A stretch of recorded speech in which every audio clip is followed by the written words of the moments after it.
Այսօր ապրիլի 27-ին փաստաբան Արա Զորաբյանը տեղեկացրել է, որ դատարանը պարտավորեցրել է քննչական մարմնին քրեական վարույթ նախաձեռնել 2025 թվականի դեկտեմբերի 18-ին հակաեկեղեցական արշավի շրջանակում Մայրաթոր Սուրբ Էջմիածնում տեղի ունեցած միջադեպի առնչությամբ։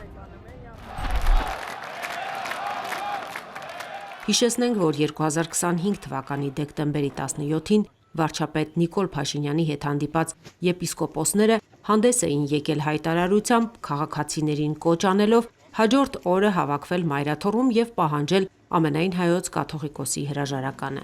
Դեկտեմբերի 18-ին հակաեկեղեցական արշավի մասնակիցները Մայր տաճարի մոտ դրսևորել էին խուլիգանական վարքագիծ, թեև փաստի առթիվ հաղորդում էր ներկայացվել, սակայն քննչական մարմինը որոշել էր վարույթ չնախաձեռնել, ինչին կողմ էր արտահայտվել նաև դատախազությունը, սակայն Արմավիրի մարզի առաջին ատյանի ընդհանուր իրավասության դատարանը դատավոր Սերժ Ռուշանյանի նախագահությամբ բավարարել է ներկայացված բողոքը։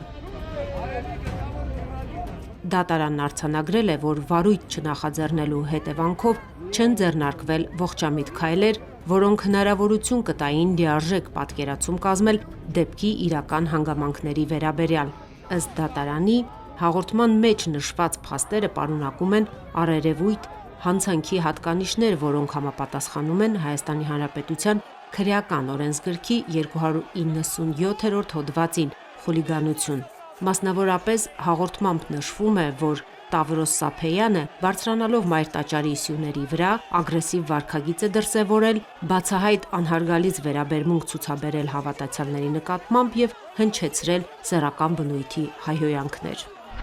Դատարանն ընդգծել է, որ խուլիգանության իրավական գնահատականի համար վճռորոշ դեր ունի կատարման վայրը։ Մայրաթոր Սուրբ Էջմիածնում մարդկանց բազմության ներկայությամբ նման վարքագիծը չի կարող մնալ առանց քրեական հետևանքների։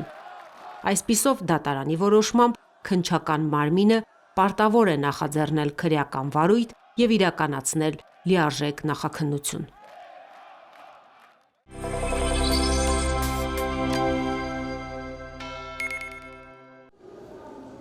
Լույս է տեսել Մոնպելիեի համալսարանում արվեստի եւ միջնադարի պատմության դոկտոր Էմմա Չուկասյանի աշխատությունը Հովհաննես արքաեղբոր եւ Գրների մանրանկարչական դպրոցի մասին։ Կիսարյուն արքայազնը եւ նրա գեղարվեստական ժառանգությունը խորագրով անգլերեն հատորը գիտնականի երրորդ մենագրությունն է Կիլիկիայի մանրանկարչության մասին։ Հովհաննես arczepiskopos-ը հետում առաջին արքայի եղբայրը Գրներում մանրանկարչական դպրոցը հիմնել եւ համարվում է 13-րդ դարի երկրորդ կեսին Կիլիկիայում մանրանկարչական նոր ուղղության հիմնադիրը։ Իշխանական ծագմամբ այս հոգևորականը այդ շրջանում Կիլիկիայում արվեստների եւ գիտության մեծագույն հովանավորն է եղել։ Առաջի Կիլիկյան ամբողջական ավետարանն է մեզ հասել Հովհաննես արքաեղբոր ժամանակից, քանի որ 1270 թվականով տպագրվող Աստվածաշունչը, որը որ Հովհաննես արքաեղբայրը պատվիրել է, կարելի է համարել առաջին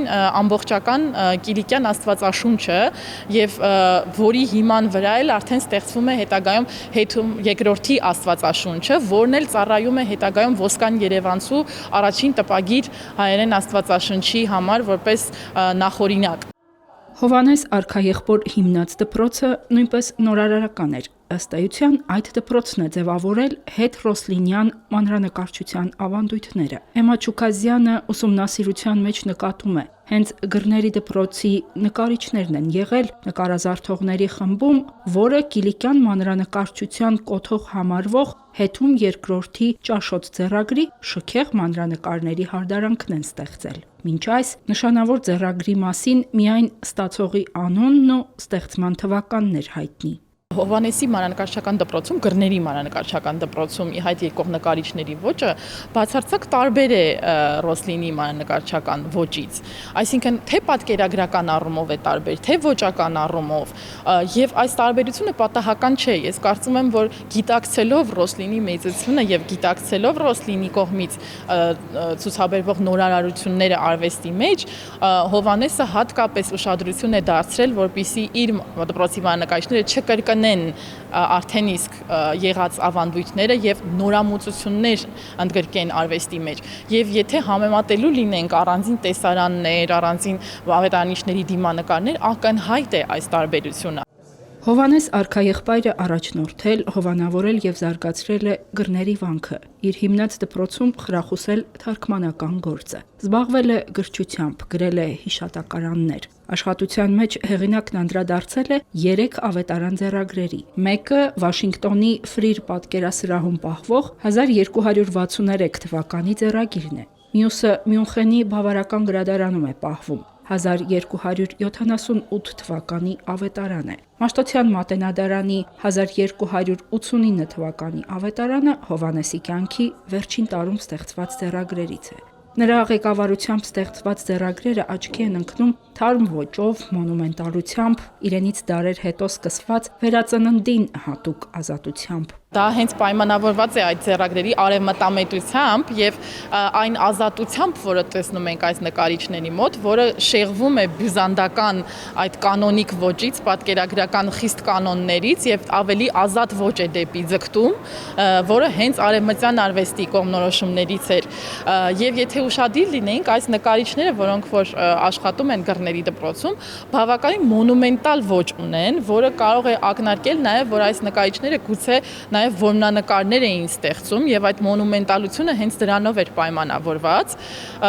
որը շատ հետաքրքիր է եւ դիտարկելի հատկապես ավետարանիչների դիմանկարներում, որտեղ նկատում ենք ծավալային մարմիններ, ծավալային հագուստի շերտեր։ Գիտնականը հանգամանալից ուսումնասիրել է նաև Հովհաննես արքեպիսկոպոսի կյանքի օրոք ստեղծված բացառիկ դիմանկարները եւ պարզել։ 4-ից 3-ն են իսկապես պատկերում մեծ գործչին, 4-րդ դիմանկարում Սուրբ Ներսես Լամբրոնացին է։ 4-րդ դիմանկարը բոլորովին նրան չի պատկերում, այլ պատկերում է Ներսես Լամբրոնացուն եւ մինչ այդ եղած վարկածը, որ սա նրա պատկերն է, փաստորեն հերկվում է այս ուսումնասիրության մեջ, սակայն անգամ այս 3 դիմանկարներով պարզ է դառնում, որ նա ինքը իրեն ուզեցել է ներկայացնել թե որպես իշխան եւ թե որպես հոգեվոր աշխարհի ներկայացուցիչ եւ այսպես ասած առավելությունը, որ նա իշխանական ծագման մարդ էր, ոչ միայն հոգեվորական, մի շատ մեծ առավելություն է նրան տվել, որպեսզի նա կարողանա ֆինանսավորել, որպես մեկենաս հանդես գալ 23-ից ավելի ձեռագրերի համար։ Այս ձեռագրերի թիվը վստահ շատ ավելի մեծ է եղել, 23-ը միայն մեզ են հասել։ Երկրորդ այսպիսի անձնավորություն թերևս մեր պատմության մեջ դժվար է գտնել եւ չկա, ում անունը որ կասոցացվեր այս քանակությամբ ձեռագրերի հետ եւ այսքան մեծ կարեւորություն կունենար մանրանկարչության առաջխաղացման մեջ։ 4 գլխից բաղկացած հատորի առաջին մասում Հովհաննես արքաեղբոր մասին պատմական տեղեկություններն են, երկրորդ գլուխը Վաշինգտոնյան հավաքածուի ավետարանի մասին է։ Հովհաննես արքեպիսկոպոսի առաջին դիմանկարը հենց այս ձեռագրում է։ Մյունխենում պահվող ավետարանի մասին է 3-րդ գլուխը։ Մատենադարանում պահվող ձեռագրի մասին 4-րդ գլխում հեղինակը պարզել է։ Մի քանի մանրանկարիչ են աշխատել ձեռագրի վրա։ Հաջողվել է պարզել նաև արքաեղբոր աշակերտներից ոմանց անունները՝ Կոստանդին, Բարսեղ, Վասիլ։ Կարողացել եմ գտնել մի ձեռագիր, որը բրիտանական գրադարանում է պահվում, որը նկարազարդված է Բարսեղ անունով մանրանկարչի կողմից, ում ձեռքը, ում աշխատելաեղանակը ի հայտ է գալիս գրեթե բոլոր հետրոսլինյան շրջանի մանրանկարներում եւ փաստորեն այս ամբողջ ընթացքում, որ մեզ թվում էր, թե կարելի ասել չգիտենք այս հանճարեղ նկարիչներից, ում ոչ մեկի անունը մեզ չի պահպանվել, փաստացի այս Բարսեղի անունը կարելի ասել փաստացի պահպանվել է, գիտենք նրա անունը եւ հստակ տարբերակելի է նրա աշխատելաեղանակը։ Գրների նշանավոր դպրոցի հիմնադիր Հովհաննեսը ապրել է Կիլիկյան 3 թագավորների օրոք, ձևավորել իր ժամանակի գեղարվեստական ճաշակը։ Էմմա Չուքազյանը իր մենագրությունը նվիրել է հայ եկեղեցու այն բոլոր սպասավորների հիշատակին, որոնք ոչ միայն եկեղեցու, այլև հայ արվեստի եւ մշակույթի նվիրյալներ են եղել, ինչպիսին էր ամբողջ կյանքում եկեղեցուն, գիտությանը եւ արվեստին նվիրված Հովհաննես արքեպիսկոպոս Հետումյանը։ Հերմինե Հակոբյան, Վրամ Խանամիրյան, Եկեղեցական կյանք։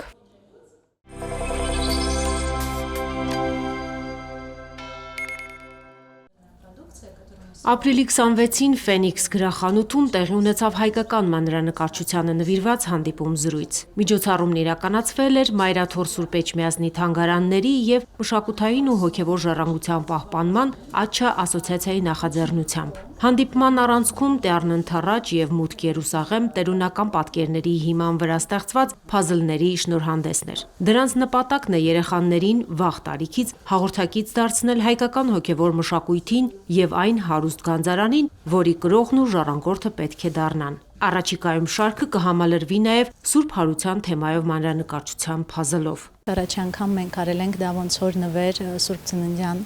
տոնին եւ բաժանել ենք 300 հատ էքսկլյուզիվ հենց Սուրբ Ծննդյան մանրանկարչությունը 15-րդ դարի, որ Հայր Սուրբը մեզ փոխանցել է թանգարանից, ինքը Աղթամարի Վասպուրականի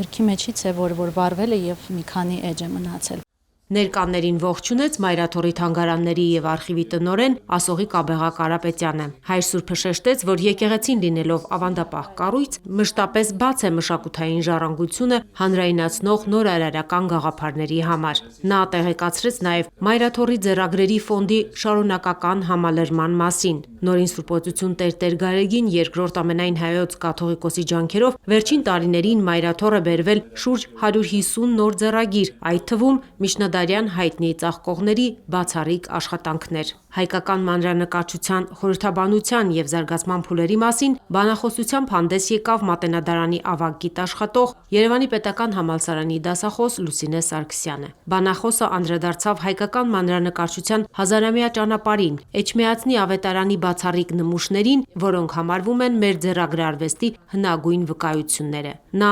մանրամասնեց, թե ինչպես է հայկական մանրանկարչությունը դարձել ոչ միայն գրքարվեստի անբաժան մաս, այլև արվեստի ինքնուրույն ճյուղ։ Լուսինե Սարգսյանը խոսեց մանրանկարչական տարբեր դպրոցների, Կիլիկյան նրբագեղության, Վասպուրականի պարզ, բայց խորիմաստ պատկերների և Սյունիքի հարուստ մանրանկարչության մասին։ Անդրադարձավ թանկարժեք նյութերի, ոսկու և լազուրդի առատ կիրառմանը։ Դա վկայում է, թե հայ իշխաններն ու կաթողիկոսները ձեռագրարվեստի նկատմամբ ինչպիսի վերաբերմունք են ունեցել։ Մեր մանրանկարչությունը շատ բազմազան է իր տեսակով, տարբեր դպրոցներ ունենք մանրանկարչական, սկսած դեռևս վաղ միջնադարից մինչև ուշ միջնադար, եւ յուրաքանչյուր դպրոց ունի իր ինքնուրույն տեսակը, իր առանձնահատկությունը, եւ ունենք նշանավոր ծաղկողներ, անուններ, որոնք իսկապես վառ անհատականություն են եղել, եւ նրանցից յուրաքանչյուրի արվեստին ծանոթանալը, նրանց արվեստի միջոցով տվյալ դպրոցին ծանոթանալը պատկերացում է տալիս մեր հայկական ինքնության անցյալի մասին։ Հանդիպման ավարտին Հայր Ասողիկը նշեց, որ Մայրաթորի հովանու ներքո այսօր էլ գործում են մանրանկարչության կենտրոններ, որտեղ շարունակելով միջնադարյան վարպետների ավանդույթները ուսանում են ապագա ծաղկողները։ Երեկոն ավարտվեց Լույս Հնգյակի հոգևոր երգերի ու շարականների կատարումներով։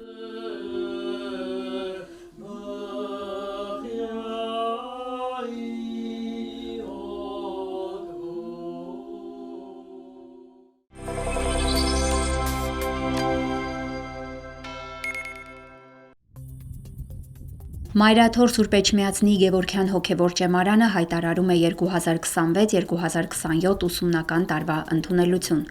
Գևորգյան հոգևոր ճեմարան կարող են ընդունվել Հայաստանի Հանրապետության և այլ երկրների մինչև 22 տարեկան արական սեռի քաղաքացիները, որոնք ունեն միջնակարգ կամ բարձրագույն կրթություն, զավակն են Հայաստանյաց առաքելական Սուրբ եկեղեցու։ Դիմորդները գրավոր քննություն են հանձնելու հայոց լեզու և բանավոր հայոց պատմություն և հայ գրականություն առարկաներից։ Հարցազրույցի միջոցով կստուգվեն նաև երաժշտական և քրիստոնեական գիտելիքները, օտար լեզվի իմացությունը։ Դիմորդը պետք է ներկայացնի դիմում, կրթության վկայական, մկրտության վկայական, ինքնակենսագրություն, երաշխավորագիր թեմակալ առաջնորդից, բնութագիր դպրոցի տնօրենի կողմից, տեղեկանք բնակավայրից, բժշկական վավերացման տեղեկանք, զինվորական դրության մասին փաստաթուղթ, անձնագրի պատճեն, 2 լուսանկար։ Փաստաթղթերը ներկայացնել Գևորգյան հոգևոր ճեմարանի քարտուղարություն մինչև օգոստոսի 20-ը աշխատանքային օրերին ժամը 10-ից 15-ը։ Հեռախոս 010 517 321, 010 517 322։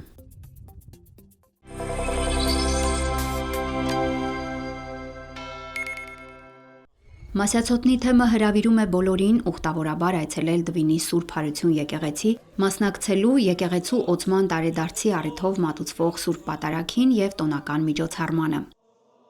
Եկեղեցու հիմնօրհնեքը կատարվել է 1996 թվականին երջանկահիշատակ Գարեգին առաջին ամենայն հայոց կաթողիկոսի ձեռամբ։ Սա առաջին եկեղեցին է, որի հիմքերը դրվել են խորհրդային իշխանության փլուզումից հետո։ Եկեղեցին օծվել է 2000 թվականի մայիսի 3-ին Գարեգին II ամենայն հայոց կաթողիկոսի ձեռամբ։ Ամեն տարի մայիսին համայնքը նշում է եկեղեցու օծման տարեդարձը։ Մայիսի 2-ին ժամը 10-ին կմատուցվի Սուրբ եւ անմահ պատարագ, որի ավարտին եկեղեցու բակում կկազմակերպվի տոնական միջոցառում։